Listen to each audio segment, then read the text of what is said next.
yuko karibu na sisi wanadamu zaidi kuliko kaukabu nyingine. Sasa kaukabu hii mambo yake na mambo gani? Tulisoma katika somo la kaukabu tulikosoma huko, nafikiri toka mwaka jana, sijui kitu kama hicho. Sawa eh?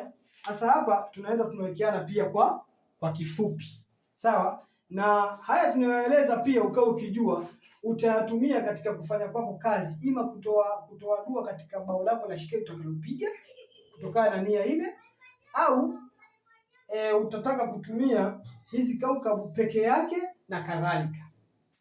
Sasa kaukabu ya kwanza ni mwezi. Hii kaukabu ya mwezi ambayo ndio iko karibu zaidi na wanadamu, moja ya mambo inayohusiana nayo, kazi inazoshughulika nazo, sawa eh? Kwa uchache, haya sio yote, kwa uchache ni mambo ya mapenzi, usingizi, hisia, amani ya moyo, masuala ya kifamilia. Sawa eh? Mfano, una mwanamke unamtaka, unampenda, lakini yeye hakupendi. Sasa ni namna gani utafanya ili uweze umpende? Kwa hiyo kaukabu unaweza kwenda kuitumia ni kaukabu ya nini? Ni kaukabu ya kamari, na pia zitakuwa ni herufi za nini?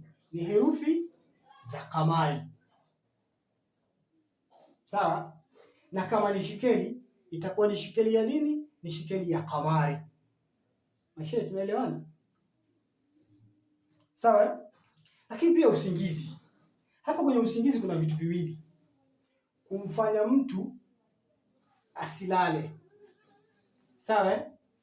Kwamba mimi nataka kumtengeneza kiza asipate usingizi muda wote, basi unaweza ukaitumia kaukabu ya kamari. Au mtu hapati usingizi, anaumwa, lakini pia na usingizi hapati, basi unaweza ukatumia kaukabu ya nini? Ya kamari. Sawa? Mtu hisia, mtu hana hisia, labda hisia ya jimaa, kwa hiyo unaweza ukatengeneza mambo yako kumtumia nani? Kamari, kumfanya mtu awe na nini? Na hisia ya jimaa. Hata kwenye hisia ya jimaa kuna vitu vingi sana. Sawa eh? Sasa hapa sisi tunachukua ile kiujumla. Sawa, lakini ndani ya kukosa hamu, kwa maana hisia ya jambo hilo, kuna vitu vingi: majini, jini mahaba, kurogwa, kufungwa na kadhalika. Sawa eh? Lakini tunaendelea. Kaukabu ya pili ni kaukabu ya utarid. Kaukabu ya utarid inahusiana na masuala ya elimu, biashara, mawasiliano, akili na kumbukumbu na kubadilika. Sawa eh? Na kubadilika. Kwa hiyo kama tunataka kumfanya mtoto Mwenyezi Mungu amjaze kheri, awe na uelewa zaidi, tumia hiyo kaukabu ya utarid au shikeli zake au herufi zake. Sawa? Mambo ya biashara, mambo ya mawasiliano. Una ndugu yako yuko Marekani, na hii hasa kwa ndugu zetu walioko Kongo na Burundi. Hawa ndugu zetu walioko Kongo na Burundi wana ndugu wengi sana walioko Marekani.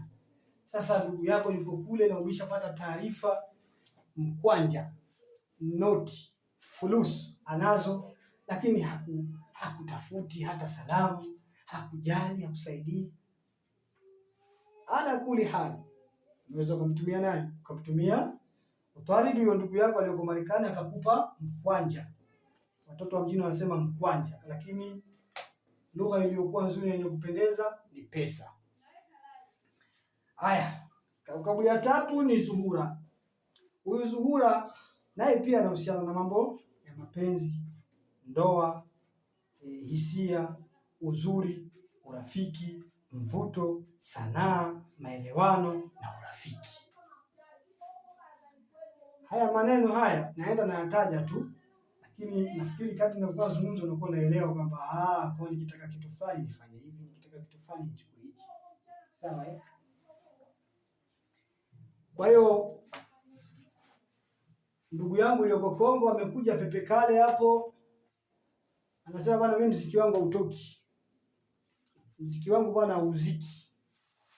Ukipanda stage ni bwana sikubaliki. Kwa hiyo bwana, naomba unisaidie ni namna gani ya mambo yatakaa vizuri. Kwa hiyo usipati tabu. Wewe mtafute Zuhura tu. Mtafute Zuhura. Maana Zuhura ni mtu wa lahwa sana. Muziki, burudani. Ulioko Tanzania, kama utapata bahati Diamond akakufikia. Natoa mifano tu jamani. Na inawezekana kwa Mwenyezi Mungu. Wanasema watoa mfano wa Diamond. Inawezekana kwa Mungu. Sawa Inawezekana kwa Mungu. Kwa hiyo kaukabu inayohusiana na mambo hayo ni mheshimiwa ama ni bi mkubwa Zuhura. Unaposema bi mkubwa kwa sababu mwanamke. Sawa Mvuto unanielewa kwamba ukitaka mvuto wa kitu gani unanielewa. Kaukabu ya 4 ni Jua.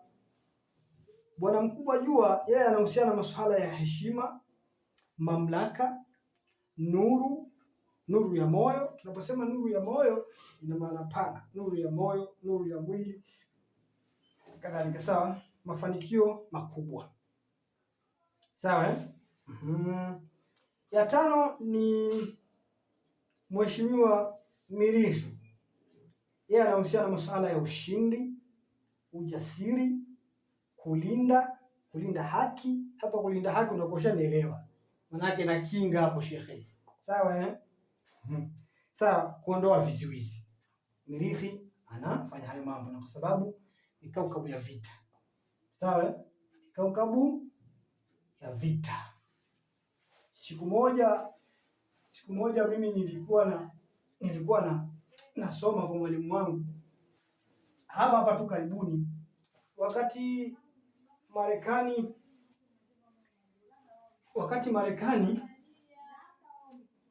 wanamuua yule mkuu wa majeshi wa Iran, yule kamanda Suleiman, kama sijakosea jina lake. Mwenyezi Mungu amuie radhi kamanda wetu yule. Sawa Wakati Marekani wanamuua yule kamanda kule, maana walimuua Iraq. Iraq kitu kama hicho. Kule kwa Saddam Hussein kule ndiko walikomuua. Sawa? Ile siku wanamuua yule bwana. Mimi ule usiku kuamkia mchana wake. Sawa Mimi nilikuwa nimekaa na shekhe wangu na alikuwa ananipiga msasa kidogo kwenye masuala ya nyota. Alhamdulillah. Wallahi wa billahi, huwezi amini. Ule usiku wake yule bwana wakati anauawa, kaukabu ya Mirihi.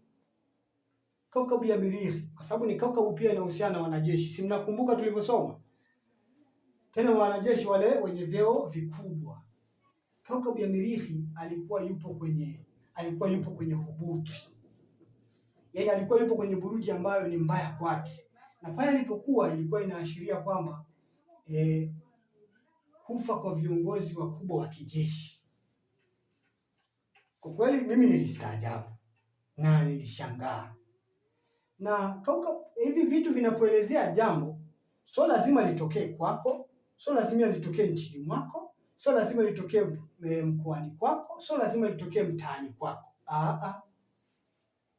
Ninazungumzia kiujumla duniani. Sawa Kwa hiyo ndio maana nikasema huyu bwana mkubwa Mirihi ni mtu wa vita na kadhalika. Tuachane na hayo. Na tumesema pia Mirihi anahusiana na masuala ya ushindi. Sawa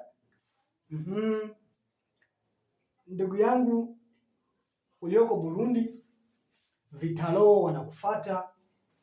Sawa Vitalo wanakufuata. Bana sisi tuna mechi. Tuna mechi na Maniema ya Kongo. Sasa sisi tunataka tupate ushindi hapa. Kwa tunaomba tusaidie tupate ushindi. Pamoja na mambo yetu yote ya kitaalamu, ya kisayansi, ya kimpira na nini tumemaliza. Tunataka nguvu ya ziada sha. Basi wewe fanya majambo yako, utafute Mirihi. Sawa Au una vita, una uadui, kuna watu wanakusakama, uadui wa siri ama wa dhahiri.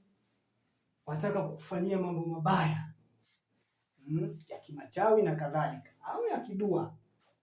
Sawa Sababu nyote mnaweza mkawa mnasoma dua, lakini njia mnazopita mkatofautiana njia.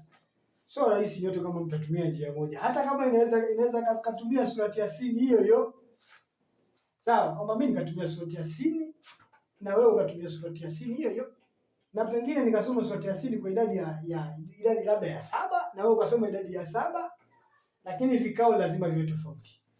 Vikao lazima viwe tofauti, lazima vikao viwe tofauti. Kwa hiyo kaa katika kwa mheshimiwa Mirihi, mkabidhi jambo lako, sawa.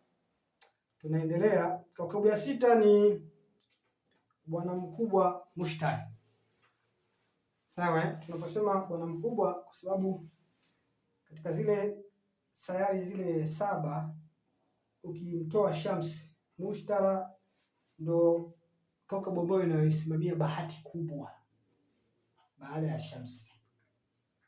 Sasa Mushtara anasimamia mambo ya riziki, upanuzi, fursa, baraka zinazoonekana, elimu ya dini, cheo kizuri na kadhalika, sawa. Kwa hiyo ukitaka lolote kupitia katika hayo yanayohusiana nayo Mushtara, tufanye. Tulisoma sana kule kuhusiana na hizi kaukabu. Ya 7 ni kigangatare au king'ang'anizi, Mheshimiwa Zohali. Mheshimiwa Zohali yeye anahusiana na masala ya subira ndefu, kudumu kwa jambo, uzito, kuchelewa, kujilinda, kufunga mambo magumu. Hii sayari si ya haraka, lakini ya kudumu. Kwa hiyo utaiona sayari ya Zohali tunajua kama ni sayari mbaya, ni kaukabu mbaya, lakini sio mbaya hivyo tunavyofikiria. Ina mazuri yake pia, sawa. Ina mazuri yake pia, sawa. Tukisema mbaya moja kwa moja, wewe unataka madini, unaenda wapi? Madini unataka, unaenda wapi? Sawa. Kwa hiyo ina mazuri yake. Kwa hiyo natuambia hapa chini, nasema hii kaukabu ya Zohali si haraka sana, lakini jambo lake huwa lina kudumu. Na ni kwa sababu gani? Kwa sababu katika vile vipindi vya hizi kaukabu zinapokuwa zinapita katika wale mabosi wao, kwa maana zile buruji 12, Zohali huwa anakaa kwa muda takriban miaka 30. Miaka 30. Zohali huwa ana uwezo kukaa katika kila buruji miaka 30. Kama 30 basi inaweza ikawa 20, 25. Anakaa tu kwenye buruji moja hapa, sawa. Atakwenda direct, atakuwa mustakima, atafanyaje? Atakuwa mustakima, atafanyaje? Yaani yeye hivyo kwenye buruji moja, sawa. Kwa hiyo mpaka anamaliza mzunguko wa zile buruji zote 12, sijui miaka mingapi, Allahu wa rasuluhu alam, sawa. Ni kwa sababu hiyo, na ndio maana wanasema kwamba ni buruji ambayo sio ya kazi, lakini ukifanikiwa kumnasa vizuri Zohali, jambo lake huwa lila kudumu milele, sawa. Lakini pia vile vile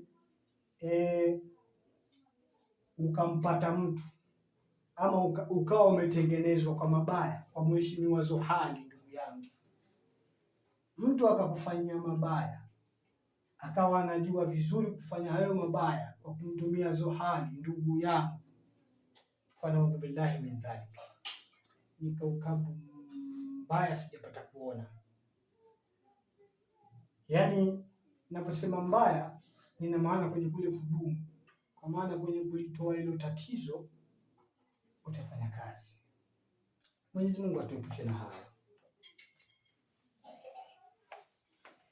Sasa mwisho anaendelea, anasema mpangilio huu huitwa mpangilio wa athari za nyota,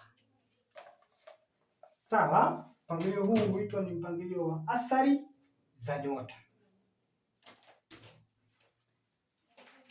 Huu mpangilio: moto, udongo, upepo, maji.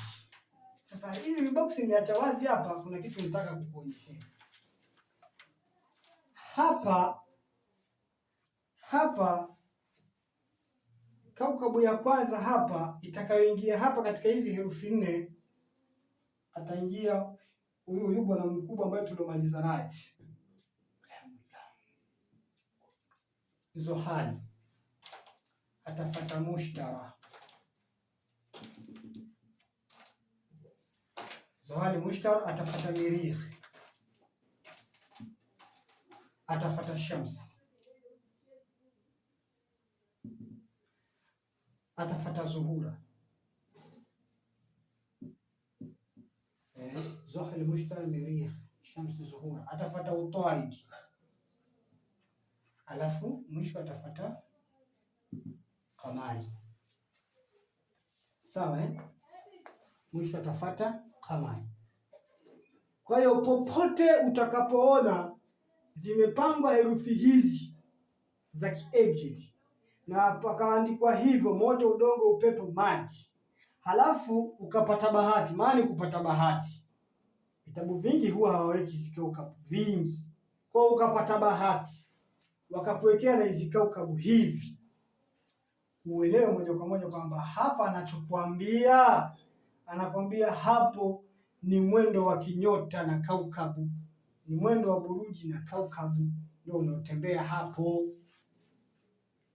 Mashia, tunaelewana vizuri Sasa tawarudisheni kitu kimoja hapa katika kusoma. Ametuambia hivi kwamba mpangilio huu ni kutoka iliyoko mbali, ni kutoka iliyoko karibu zaidi na binadamu hadi ya mbali zaidi na binadamu. Sawa na katika kusoma hapa tumeanza na nani? Na kamari. Sawa na nani? Na kamari. Sasa swali wewe unataka kujiuliza, sasa kama nitakiweza na kamari, kwa nini kwenye kuandika hapa kwenye herufi kamari nimemweka mwisho? Kwa sababu gani? Sawa kwa sababu gani? Tayari ndio maana nikawaambieni, shida sio lugha ya Kiswahili, shida ni kuelewa maana iliyokusudiwa ni maana gani. Sasa hili neno hapa ni kutoka iliyoko karibu zaidi na binadamu hadi iliyoko mbali zaidi na binadamu. Haya maneno haya ni fumbo, haya maneno ni fumbo. Kwa hiyo nimelifumbua, ni siri. Lengo ni kutoka zaidi, ni kutoka mbali zaidi, yani ni kutoka mbali zaidi na kaukabu. Yani lengo hapa ni kutoka iliyoko mbali zaidi na wanadamu kuja mpaka iliyoko karibu zaidi na wanadamu. Sawa? Mbingu siko juu. Hivi vitu si vinakuwa yani tunasema kwamba vinatakiwa viteremke. Kwa hiyo hapa ni kwamba alikuwa anatuzuga, au kama ni mimi ndo nimekibadilisha hichi kitabu, kwa hiyo na mimi hapa naendelea kuwazuga vile vile, kwamba katika baadhi ya maeneo sijui kitabaki na nani hichi kitabu, sijui nani atakaye baki nacho. Kwa kuna baadhi ya vitu na mimi nitaviacha nimevitelekeza kama jinsi vilivyo.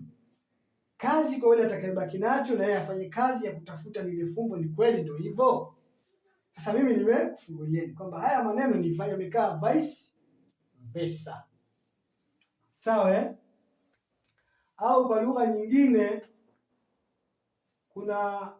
kuna kanuni moja kwa wale ambao tulio papasa kidogo, maana hatukusoma, tulipapasa kidogo elimu ya nahau. Kuna kanuni inasema takdimi wa taakhiri, kama so ya hasasa nahau ya 3 kitu kama hicho. At-taqdim wa taakhiri, yani kilichokuwa kinatakiwa kuwa cha kwanza kinafanywa kuwa cha mwisho, na cha mwisho kinafanywa kuwa cha kwanza.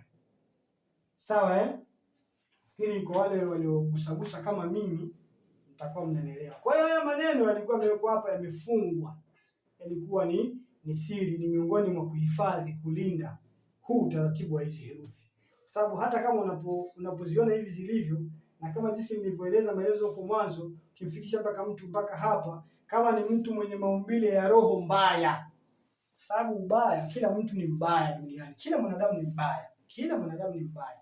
Sasa ule ubaya ukiwa ndio wenye kiwango kikubwa kwa yule mwanadamu, atafanya mambo ambayo yasiyofaa, na ndio maana kwenye vitabu vingi tunakuwa tumeandikiwa Kamatara. Kamatara.